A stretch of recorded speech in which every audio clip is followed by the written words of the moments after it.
Imagine for a moment that you could sit down with someone who is 94 years old, sharp as ever, still, living in their own home, still cooking their own meals, still walking to the end of the street and back every morning without a second thought. Someone whose body has carried them through nearly a century of life and is still, by any reasonable measure, doing its job. Now imagine you could ask them one question. What did you do? Not what medication they take, not what supplements line their bathroom shelf, not what complicated dietary protocol they've followed for decades. Just what did you actually do every day that you think made the difference?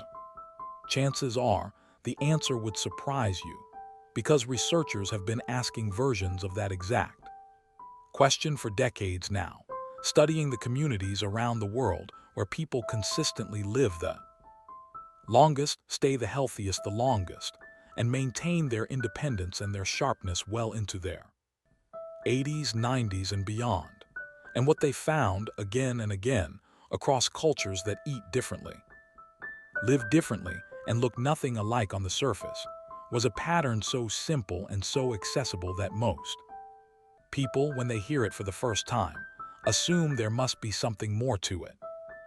There isn't, and that is exactly what makes it so powerful. Welcome back to eVital Longevity. Today we are stepping back from the individual signals we have been discussing across the last several videos: the grip strength, the walking speed, the sleep, the dizziness when standing, the breathing muscle, and looking at the bigger picture, at the question that sits underneath all of it: what do the people who age the best actually do differently? And is what they do something that you right now, wherever you are in your health journey, can actually replicate? The answer to that second question is yes. And by the end of this video, you are going to understand exactly why and exactly how. We are going to take you inside the research on the world's longest living communities. We are going to show you what the science actually found when it looked past the surface level differences between these populations and identified the common thread running through all of them. We are going to explain the biology behind why that thread matters as much as the research suggests it does. And we are going to give you a clear, specific, immediately actionable way to bring it into your own daily life, not as a dramatic overhaul, but as a series of small, natural, deeply human adjustments that fit into the life you are already living. This is one of the most hopeful conversations we have ever hosted on this channel, because what the research on longevity ultimately tells us is not a story about exceptional genetics or extraordinary discipline. It is a story about ordinary people doing ordinary things, consistently, communally, and with a kind of unconscious wisdom that modern life has, in many ways, quietly stripped away. Let's start with what the researchers actually found. Beginning in the early 2000s, a team of researchers and journalists began systematically studying 5 regions of the world where people lived measurably longer and healthier lives than anywhere else on the planet: Sardinia in Italy, Okinawa in Japan, the Nicoya Peninsula in Costa Rica, Icaria in Greece, and Loma Linda in California.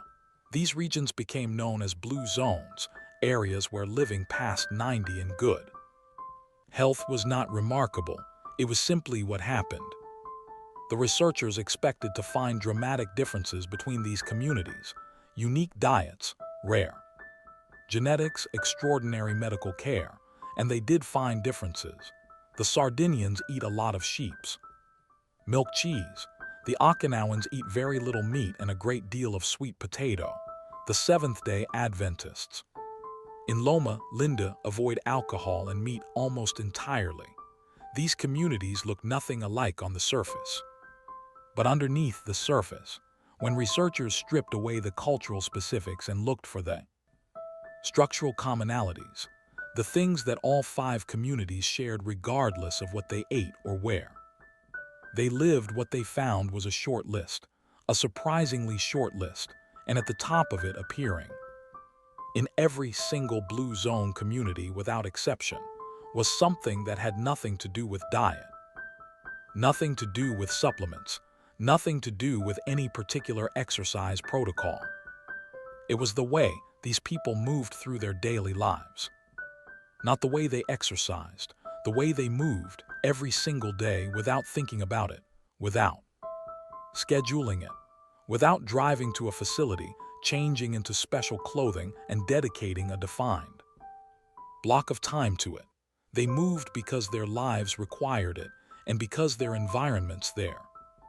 Communities and their daily routines made movement the natural, default, unavoidable way of getting through a day. Before we explain exactly what this means in practice, we want to acknowledge something that might be sitting in your mind right now. Because when people first hear this, the response is often some version of "that's fine for people in Sardinia or Okinawa. Their lives are built differently. Mine isn't." And that response is understandable, but it is also, as we are about to show you, not quite accurate. Because the principles behind what these communities do naturally can be translated deliberately, specifically practically, into any life in any environment at any age, including yours, including now. The key to understanding why constant, low-level daily movement produces such profound longevity effects lies in how the human body was designed to function and what happens to it when that design is chronically violated. The human body evolved over hundreds of thousands of years in an environment where sustained, low-intensity physical activity was not optional. It was the price of survival, gathering food, tending crops, walking between communities, building and maintaining shelter. These were not activities scheduled between sedentary hours. They were the texture of the entire day. The body's systems, cardiovascular, metabolic, musculoskeletal, neurological, immune, were built around the assumption that this level of activity would be present consistently, daily, without interruption.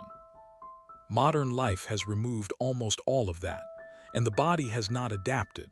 It is still running the same biological operating system it ran 10,000 years ago, still expecting daily, continuous, low-intensity movement as a baseline input. When that input is absent, systems that depend on it begin to drift. Cardiovascular flexibility decreases, metabolic function becomes less efficient, muscle mass declines. Faster, inflammatory markers rise.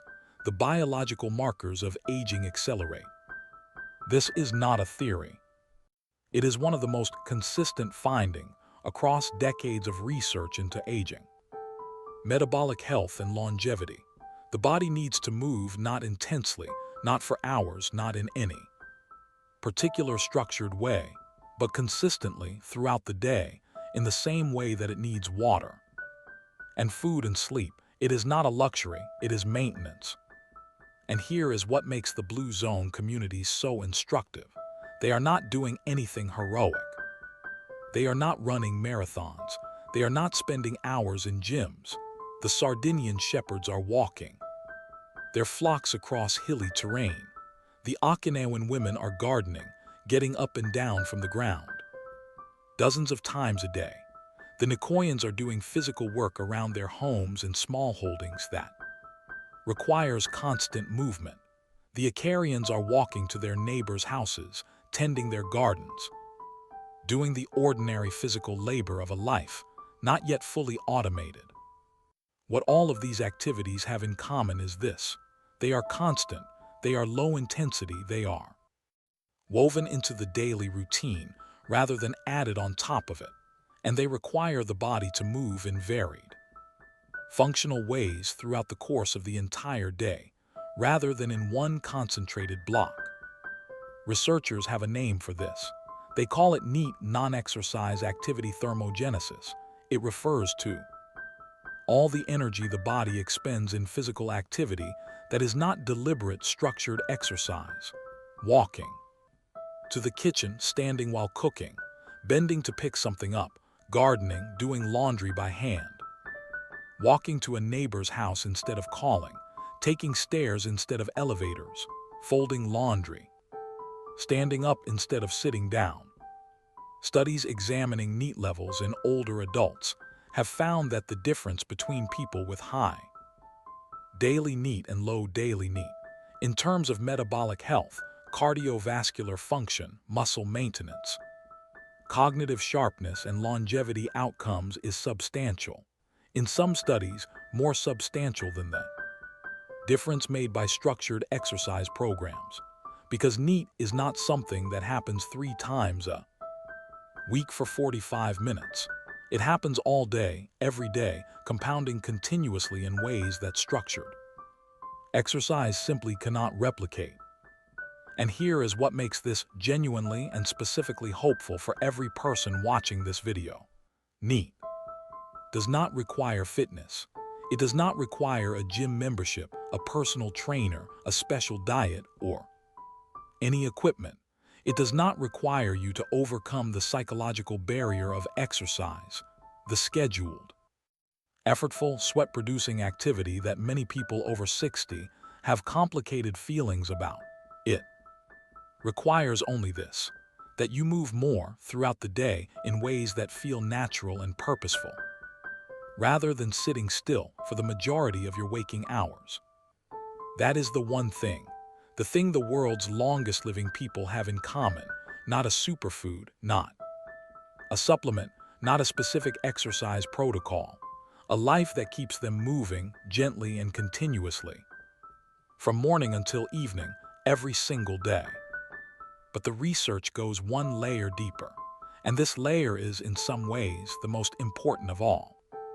When researchers looked at what enabled blue zone communities to sustain this level of daily movement across decades, what made it not a discipline they had to maintain, but simply the way life worked, they found that the movement itself was almost never the point. The movement was the byproduct of something else, of a life organized around purpose, around community, around meaningful daily activity that gave people reasons to get up, go out, tend to things, show up for people, and engage with the world in a physical way. The Sardinian shepherd is not walking miles a day because he read a longevity study. He is walking because his flock needs tending.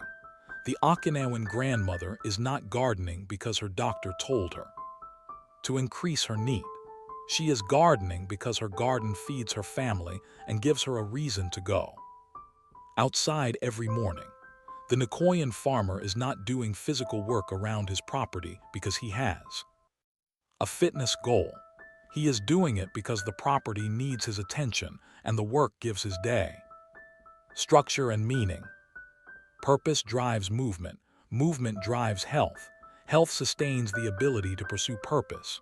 The cycle is self-reinforcing in the most profound and human way imaginable. And this is where the research on longevity stops being about exercise science and starts being about something much larger, about what makes a life feel worth sustaining, about the connection between having reasons to move and actually moving, about the way meaning and health are not separate domains, but deeply, biologically intertwined. So what does this look like in practical terms for a person over 60 living a modern life in a world that has automated away much of the incidental movement that once structured a human day? It looks like this. The first principle is to add movement to what you are already doing rather than scheduling separate blocks of exercise. If you are going to the kitchen for coffee, take the long route through the house. If you are watching television, stand up during every commercial break, not to exercise, simply to stand and perhaps move to another room and back. If you are talking on the phone, walk while you talk. If you are waiting for something, water to boil, a file to download, a friend to arrive, use that time to move through your space rather than sit still in it. These are not exercises, they are micro movements. And across the course of a full day, they accumulate into something that the research suggests matters enormously. The second principle is to find a form of purposeful physical activity that gives you a reason to move, rather than simply moving for its own sake. Gardening is one of the most consistently documented longevity-associated activities in the blue zone research, not because of any specific physical benefit unique to gardening, but because it combines low-intensity movement with purpose, with being outdoors, with tending to something living, with a reason to get up and go outside every day regardless of how you feel. If gardening is not for you, the same principle applies to any activity that involves your hands, your body, and a reason to keep showing up. A small DIY project around the house, a regular walk to a specific destination, the library, a friend's home, a favorite bench in a local park, volunteering, somewhere that requires you to show up physically. Any activity that gives the movement a why beyond the movement itself. The third principle is social movement, the profound and well-documented impact of moving with other people rather than alone. Blue zone communities are not populated by solitary exercisers. They are populated by people whose physical activity happens in the context of community, shared meals that require walking to, social visits that are conducted on foot, group activities that involve being outdoors and moving. Research has consistently found that physical activity done in social contexts is sustained at higher rates, enjoyed more, and produces greater mental health benefits than the same activity done alone. If you have a friend, a neighbor, a family member, or a fellow community member who you could walk with, tend a garden with, or simply move through a shared activity with, that relationship is not a nice addition to your longevity strategy. It is a core part of it. The fourth principle is to think about your environment. Blue zone communities are not remarkable because their people have unusual willpower. They are remarkable because their environments make movement the path of least resistance. The hilly terrain of Sardinia means that walking anywhere requires elevation. The community layout of Okinawan villages means that social interaction requires walking out of your home. You may not be able to change the terrain of your neighborhood, but you can make small adjustments to your environment that nudge you toward more movement throughout the day. Putting your most used items on a different floor of your home, keeping a pair of comfortable shoes by the front door as a visual cue to go outside, placing your favorite chair near a window with a pleasant view that makes you want to get up and look more closely. Small environmental adjustments that make movement slightly more natural and stillness slightly less convenient. Now let's talk about how to weave these principles into the life you are already living, because the gap between a principle and a practice is where most good health information gets lost. If you already have a morning routine, and most people do, add one deliberate piece of purposeful movement to it, not an exercise, a reason to move. Step outside and tend to something even briefly. Walk to collect the mail, water a plant on the porch, sweep the front step. One small act of purposeful physical engagement with your environment first thing in the morning sets a tone for the rest of the day that is different from beginning it in a chair. If you already take a daily walk, which we have been building toward since our second video, consider whether that walk has a destination, a specific place you are going, a person you are meeting, something you are collecting or delivering. Purpose-driven walks are sustained more consistently and enjoyed more deeply than walks done purely for exercise. Give your walk a reason. And if you have people in your life, neighbors, friends, family members, whom you currently connect with primarily by phone or screen, consider whether one of those connections could occasionally happen in person, on foot, moving through the world together, not as a fitness activity, as a relationship. as the kind of social, physical engagement that blue zone communities have not had to manufacture, because it has always simply been the way people relate to each other there. We want to say something now that we come back to again and again at eVital Longevity, because it is the thing we most want you to carry away from every conversation we have together. The research on longevity is not telling you that exceptional health in later life requires exceptional effort. It is telling you almost exactly the opposite. It is telling you that the people who live the longest, the healthiest, the most independently are people who stayed connected to their bodies, to purposeful daily activity, to each other, to the world around them, in ways that felt natural and meaningful rather than disciplined and obligatory. It is telling you that health at its deepest level is not a project. It is a practice, a daily, ordinary, sustainable practice of moving through your life in a way that asks something of your body, connects you to purpose and to people, and keeps all the systems we have been discussing across these last 5 videos: the grip, the gait, the breathing, the blood pressure, the sleep, functioning as they were designed to function. That practice is available to you right now, in the life you are already living, in the home you already have, the neighborhood you already know, the relationships you already hold. You do not need to build anything new from scratch. You need to see with fresh eyes the movement opportunities that are already woven into the fabric of your day, and choose deliberately and consistently to take them. Picture yourself 3 months from now. You have made a few small changes. You take the long way to the kitchen in the morning. You have a plant on the porch that you tend to every day. You walk to your neighbor's house once a week. Instead of calling, you stand during the evening news.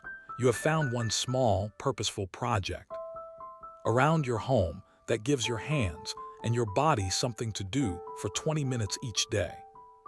Nothing dramatic, nothing that required a gym, a diet plan, or a supplement. But something has shifted. Your body feels more like it belongs to an active life rather than a sedentary one. Your energy in the afternoons is more consistent. Your sleep, because you have been moving more during the day, is a little deeper. Your mood is steadier. Your legs feel more capable beneath you. And somewhere in the middle of a regular Tuesday, you realize you have not thought about your health with anxiety for several days because you have been too busy living it. That is what the research on the world's longest living communities is ultimately pointing toward. Not a number on a scale or a result on a blood panel. The felt experience of a body that is still in the game, still useful, still connected to a life worth moving through. You came into this video perhaps wondering what the secret was, what the exceptional thing was that exceptional people did. And we hope you are leaving with the quiet, profound relief of knowing that the answer is not exceptional at all. It is ordinary, it is purposeful, it is social, it is daily, it is already available to you in ways you may never have fully recognized before today. Your one action today is to identify one moment in your tomorrow that you will fill with movement. Instead of stillness, not exercise, movement. One moment, one choice, one step toward a day that looks a little more like the life of someone who is building toward 90 in good health. And then tell us in the comments, what does purposeful daily movement look like in your life? Right now, do you garden? Do you walk with a friend? Do you have a project that keeps your hands busy and your body moving? Share it below. Because every person in this community who reads your comment will be reminded that this is not about being extraordinary. It is about being consistent. And your consistency is an inspiration to every single person watching. If this video gave you something valuable today, please take a moment to like it. It helps eVital Longevity reach more people who need this conversation. And if you are not yet part of this community, subscribe now. because what we are covering next is something that connects directly to everything you just heard. Next time, we're going back inside the body, because while the way you move through your daily life is one of the most powerful levers you have for longevity, there is something else happening at the cellular level that determines how quickly or how slowly your body ages from the inside. It is not visible, it is not something you can feel, but it is something that every choice you make, every walk, every breath, every night of sleep, every moment of purposeful movement is either protecting or accelerating. And once you understand what it is and how it works, the habits we have been building together across these 6 videos are going to make more sense than they ever have before. That conversation is coming soon. Until then, move a little more, sit a little less, find your reason to go outside tomorrow morning, and remember, the longest lives are not built in gyms. They are built in gardens, on walking paths, around shared tables, and in the quiet, purposeful, daily acts of a life that keeps showing up for itself. Take good care of yourself.